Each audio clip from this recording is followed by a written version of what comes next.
this one?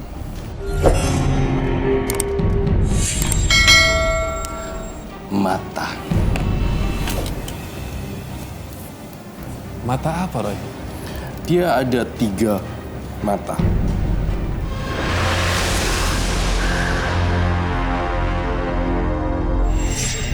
Saya melihat di dalam partisipan yang berikutnya adalah perubahan emosi karena faktor gaib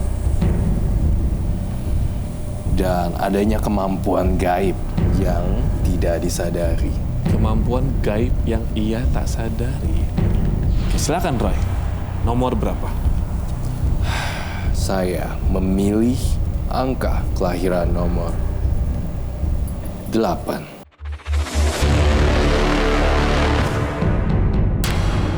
Mia Yamiati, kelahiran tanggal 8, menganut ilmu hitam yang diturunkan oleh sang ayah. Konon, emosi dan tingkah laku Mia dikendalikan oleh makhluk gaib.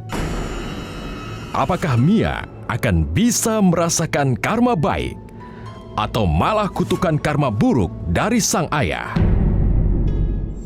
Roy, apa yang kamu baca di sini? Saya melihat 8 April ya, Mia. Mia ini orang yang saya melihat di sini perubahan mood yang drastis, mood swing, naik turun, dan naik turunnya drastis sekali. Diputuskan pacar karena perubahan mood yang sangat drastis. Karena saya menggambarkan muka nih, saya tulis serem banget. Saya menggambarkan Tanduk di sini ketika dia marah, itu bisa menyakiti orang lain. Perkataan dia itu bikin orang jadi takut. Dan dia hatinya sebenarnya baik, tetapi perkataannya kejam. Tidak ada pemukulan di dia. Saya juga melihat dia tidak melempar barang ataupun apapun itu, saya tidak melihat. Dia juga, ya, dia cukup sadis dalam berkata-kata. Itu yang saya lihat ketika moodnya sedang turun, dia akan galak. Dan saya melihat tulisan di sini, jomblo ngenes 2 tahun. Jomblo 2 tahun ini. Akibat dari perubahan mood yang ekstrim. Di sini saya melihat Tanduk. Saya merasakan energi gaib juga yang tidak disadari oleh Mia. Ada energi lain di sini, Robi. Matanya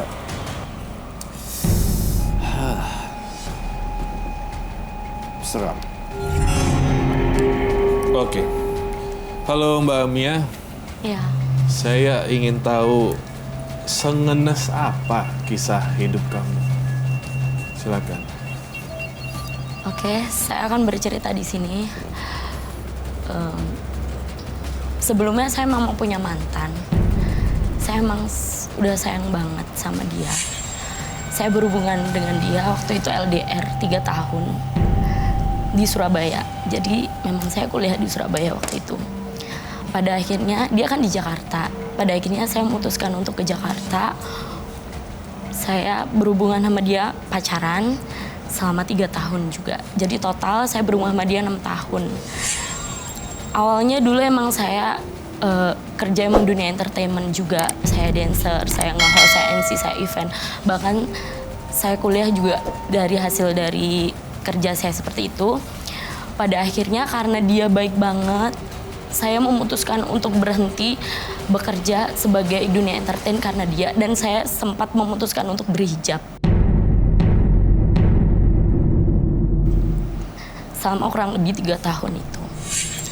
Pada akhirnya mantan saya itu, karena saya udah terlalu percaya banget sama dia, jadi saya nggak pernah namanya ngecek handphone ataupun apapun. Intinya saya percaya sama dia. Dan saya setia. Saya orangnya kalau udah satu-satu saya setia banget gitu. Bahkan saya mau berubah jadi yang lebih baik buat dia, buat saya sendiri juga. Tapi melambat laun ternyata dia selingkuh dengan teman kantornya.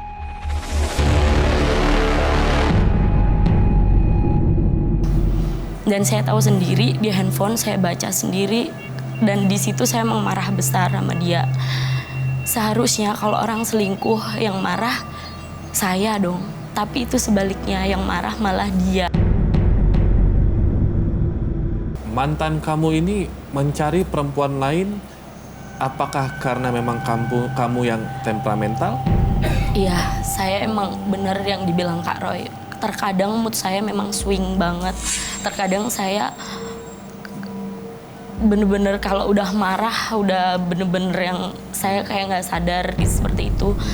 Saya bener-bener berucap yang memang tidak baik seperti Dan itu. Mungkin menyakitkan, iya, mantan saya emang pernah bilang sama saya, mulutmu adalah harimaumu.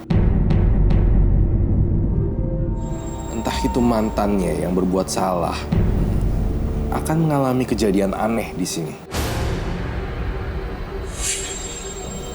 Saya merasakan orang ini ketika berucap, orang tersebut akan mengalami kecelakaan atau accident, lidah pahit. Iya, si pahit lidah. Lidah. Jadi apa yang Pahit kamu lidah. sumpahi akan terjadi. Dan ini adalah yang kata Roy tadi, kekuatan apa? Magisnya? Iya, di sini saya melihat bertanduk.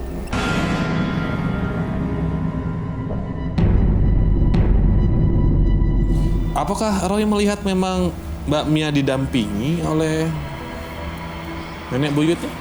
Iya, memang seperti itu Robi. Dan di sini saya melihat ada alur cerita yang pas dan hatinya memang bercerita dari dalam hati.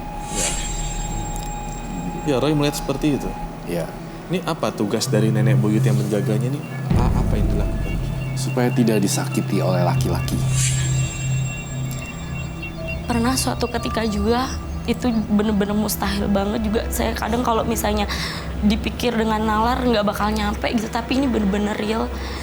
Jadi saya selalu bermimpi, dan mimpi saya itu selalu kenyataan ketika mimpi saya itu seperti kayak contoh kemarin kakak saya mau jadi lurah, itu yang dimimpiin saya.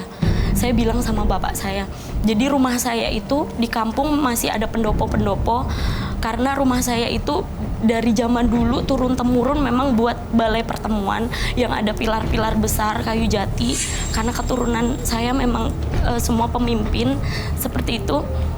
Saya dimimpiin, didatengin begitu banyak makhluk, begitu banyak hal-hal gaib yang mau datang ke rumah saya, mau menyerang kakak saya, karena kakak saya mau jadi lurah dan lawannya bener-bener yang sangat besar, sangat luar biasa gaib gitu.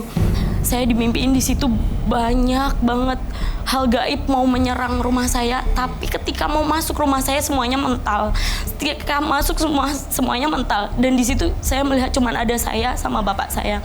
Di pilar-pilar rumah saya itu ada gambar-gambar Soekarno, Soeharto, semua pemimpin.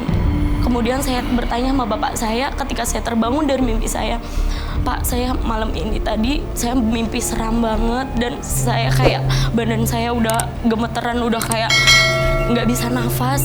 Tapi saya di situ melihat banyak gambar-gambar seperti pemimpin.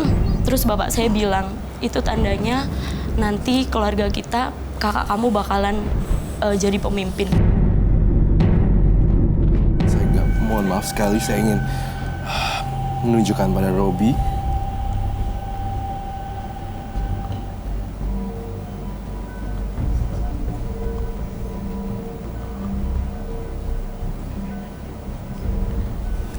this one.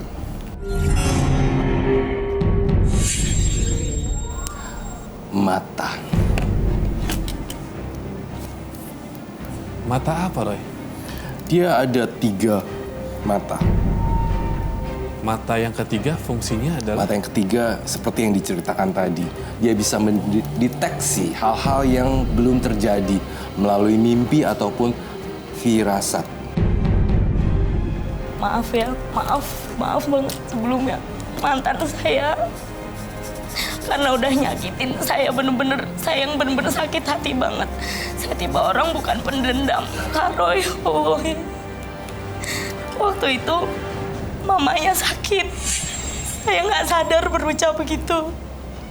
Kalau kamu meyakitin saya, kamu bakalan mama kamu bakalan ninggalin kamu dan wallahi mamanya meninggal. Wallahi itu bukan keinginan saya. Dan wallahi Kak Robi, sebelum mamanya meninggal, saya dimimpiin didatengin mamanya. Mamanya bilang gini sama saya. Saya mimpinya di kampung waktu itu. Saya keadaan di Jakarta, tapi mimpi saya itu kayak di rumah. Saya melihat mamanya datang ke saya. Saya kaget kan. Saya manggilnya waktu itu juga mama, karena waktu itu posisinya saya masih sama mantan saya. Mama kenapa datang ke Mia? Jauh-jauh ke sini, ke Jawa Timur. Mama bilang gini, Mia, Mama minta maaf sama Mia. Mia kaget dong, Mama kenapa Mama minta maaf? Mama nggak ada salah, Mia yang ada salah. Mama minta maaf. Mama minta maaf kalau saya manggil ini kan abang kan, manggil mantan saya. Kalau abang juga ada salah sama Mia. Kok badan Mama gemeteran, saya peluk Mama dalam mimpi itu. Terus Mama itu badannya panas gitu. Saya bilang, Mama kenapa badannya panas sekali? Mama capek, Mia. Mama pengen istirahat. Mama mau kemana? Mama pengen istirahat, Mama capek. Terus ya udah pada akhirnya Mia bingung kan. Terus Mia terbangun. Besoknya tante telepon. Tante dari mantan saya telepon. Mia, Mama meninggal. Wallahi aku nggak mau berucap seperti itu.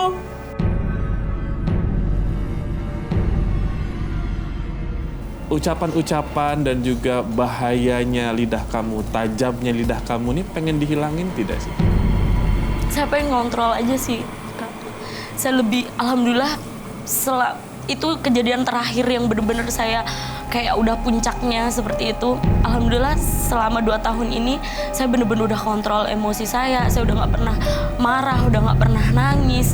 Itu bener-bener kayak udah, tapi saya takut aja suatu saat nanti bakalan kayak gitu, emosi saya nggak terkontrol terus kayak gitu lagi. Ya, saya ingin menyampaikan satu hal juga berkaitan dengan karma baik. Saya pesankan, ya, beberapa orang kan akan menjelang mau pisah atau putus. Kamu berusaha menjadi orang tengah untuk memperbaiki kehidupan mereka. Dan juga kamu merawat anak-anak kecil. Saya melihat di sini karma baik yang harus kamu lakukan itu 2 hal. Ucapan si lidah pahit ini coba dikontrol, ya. Bisa lagi saya bilang kamu coba untuk kontak teman-teman kamu yang pernah tersakiti.